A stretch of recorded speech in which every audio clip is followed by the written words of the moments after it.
Përshëndetje të dashur ndjekës të Monitor TV.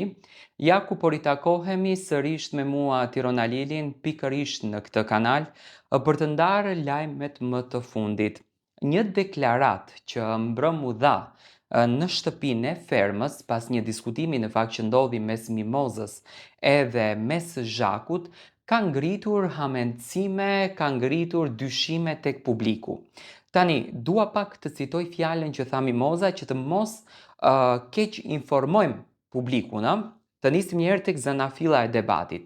Zhaku dhe Mimoza patën një diskutim të fortë, ku në këtë rast Zhaku u agravua me Mimozën, sepse doli në gënjeshtër të vetë. Mua më vjen shumë keq sepse Zhaku në fillim tha që unë kam hyrë për Mimozën, unë po qëndroj për Mimozën dhe më në fund ndryshoi krejtësisht rrugë. Edhe këto dyshime filluan që në ndihmën që Zhaku mundoshte t'ja jep Sarës. Unë nuk jam kundër Sarës, po të paktën ti mos thuaj që unë kam hyrë për Mimozën, po thuaj që kam hyrë për lojën time, ashtu siç për shembull tha Kostana.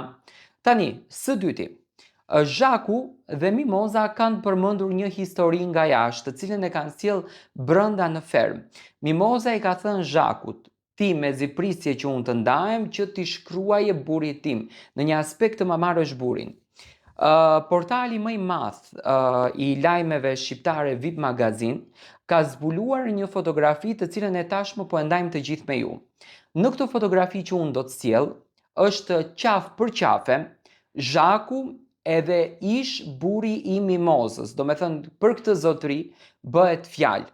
Zhaku brenda në ferm nuk është në dieni se çfarë po ndodh jashtë, por njëkohësisht edhe Mimoza nuk është në dieni.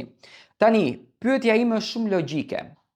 Mimoza që në momentin e parë, kur Zhaku hyri brenda në ferm, pati një lloj stepje, sepse Mimoza e ka ditur historikun.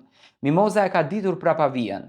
Tani, çudia më e madhe ndodh që Zhaku është një personazh i cili ka hyrë me kusht nga produksioni prej jashtë, apo është një personazh që ka hyrë në këtë ferm për të pastruar pazaret e vjetra me Mimozën dhe për të fituar imazh te publiku dhe më pas, do me thënë, për të treguar vlerat e saj. Por Zhaku ra në Grack pas zënkës që ndodhi me Mimozën dhe ne kemi arritur të zbulojmë këtë fotografinë.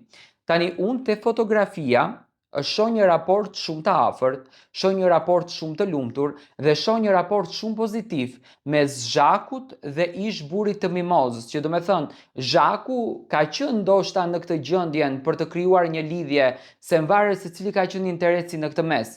Por Mimoza në këtë rast është shumë e lënduar dhe prej këtij faktit, prej kësaj fjaleje, ndoshta Zhaku me njëherë në atën e mbrëmshme ka bërë një logjik se jashtë mund të komentohet, mund të stërkomentohet, unë prap dështova, dola gënjeshtër, thash hyra për Mozën, u grinda me Mozën, gjërat e mia ranë në tokë dhe Zhaku me njëherë, do me thënë, ka filluar që të ndryshon në karakter, ka filluar që të ndryshon në natyrë, ka filluar që të ndryshon në tipin e saj, ka filluar që të ndryshon në lëvizje që në fakt bënte brenda fermës, sa që në mes të natës ajo edhe është larë. Unë e di që produksioni këtë ngjarjen dhe këtë fotografinë dhe pikërisht të zënkën do ta sjellën në prajmin e së premtes për ta diskutuar dhe për ta komentuar. Mua në fakt më duket pak e pa logjikshme si gjë, por doja ta komentoj me ju. Do me thënë, mendoni ju që Zhaku e ka bërë me kastile këtë burin që ja ka marrë Mozës, edhe pse Moza nuk e tha që ma mori burin, por Moza, do me thënë, e ceku që ti ke shkruajtur burit tim,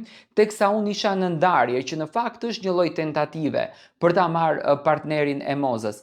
Bëhet fjalë pikërisht për këtë partnerin. Mendoj që Zhakut po i dështon loja dhe mendoj që Zhaku po nxjerr një anë tjetër të keqen të saj, të cilën tashmë do ta vë përpara edhe Ilirin, do ta vë përpara edhe Sarën, që Zhaku i ndjen si banor të fortë, ndoshta për të luftuar për të shkuar drejt finales, edhe pse në fakt nuk ishte ky pretendimi që Zhaku dha në fillim. Do të thënë, ajo tha që unë hyj për Mozën, do t'i ndihmoj Mozës dhe do t'jem çadra e Mozës deri dikur, por siç duket, Moza dhe Zhaku pas kanë probleme që jashtë.